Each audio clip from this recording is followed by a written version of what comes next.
Le cimetière de bateaux de Kerrervie par Aurore Blanc. Les premiers bateaux déposés là en 1923 étaient d'anciens chalutiers servant à la pêche au thon, à l'époque où l'île de Groix au large de l'Orient était le premier port thonier français. Les patrons pêcheurs y laissaient leurs bateaux en hivernage avant de les remettre à flot au printemps. En 1943, époque où fut construite la base pour les sous-marins militaires de l'Orient, les Allemands ordonnèrent à l'armement du Calok, basé à Groix, de transférer ses épaves à Kerrervie afin de laisser la place aux sous-marins de guerre circulant vers ou depuis l'Orient. Puis, lorsque les pêcheurs sont partis à la guerre, ils y ont aussi caché leurs bateaux, pour éviter que les Allemands ne les prennent. Certains ne sont jamais revenus du front et leurs bateaux sont restés à les attendre sagement.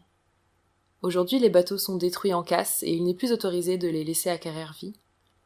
Mais la poésie étrange de ce lieu demeure. Dans l'estuaire du Blavet, des géants sont venus mourir. Si les baleines avaient les mêmes rites que les éléphants, sûr que leur cimetière ressemblerait à celui-là. À vue de nez, depuis l'endroit où nous nous sommes garés, j'en dénombre déjà une vingtaine. Nous en découvrirons d'autres en faisant le tour de la petite baie déserte. De toutes les tailles, de toutes les époques. Mes préférés sont ceux dont le bois, en pourrissant, laisse paraître une ossature semblable à celle des grands cétacés. Enfouis dans la vase endormie, et ceux parfois jusqu'au pont, ils dorent au soleil les restes silencieux de leur immense carcasse. Arrivés sous une fine bruine hivernale, nous voyons peu à peu les rayons d'un soleil bienvenu illuminer les lieux et faire scintiller le varech. Quelques goélands parcourent la baie en sautillant. Je les envie. Pour nous, impossible de fouler ce sol incertain sans y perdre une chaussure ou nous enfoncer jusqu'aux genoux. Plus loin, un vieux bateau de bois dont il ne reste que le pont hérissé d'énormes clous nous permet de traverser un petit cours d'eau. Dans un pli de la côte, un bateau plus récent nous dévoile le contenu de sa cabine dévastée. Tout au bout de la baie, il est un grand cargo qui exhibe, impudique, les rouages de sa machine rongée par la rouille et le sel.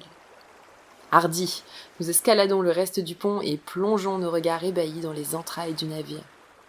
C'est un bel endroit pour mourir.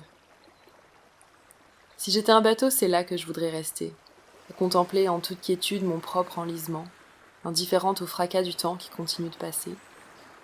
Que peuvent-ils se raconter? Qu'ont-ils vécu, ces vieux loups de mer?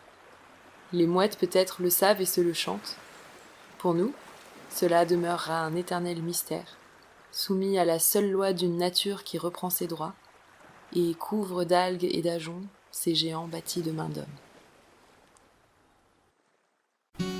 Voyage en Terre Comptée est un blog de voyage collaboratif. Pour nous envoyer vos textes, référez-vous à l'adresse en description. Le blog vetcprojet.fr vous propose chaque semaine un nouvel article illustré. Carnet de voyage, chroniques de rando, urbex, découvertes de lieux insolites, arbres remarquables, histoires de fantômes. Bienvenue dans la communauté Voyage en Terre Comptée.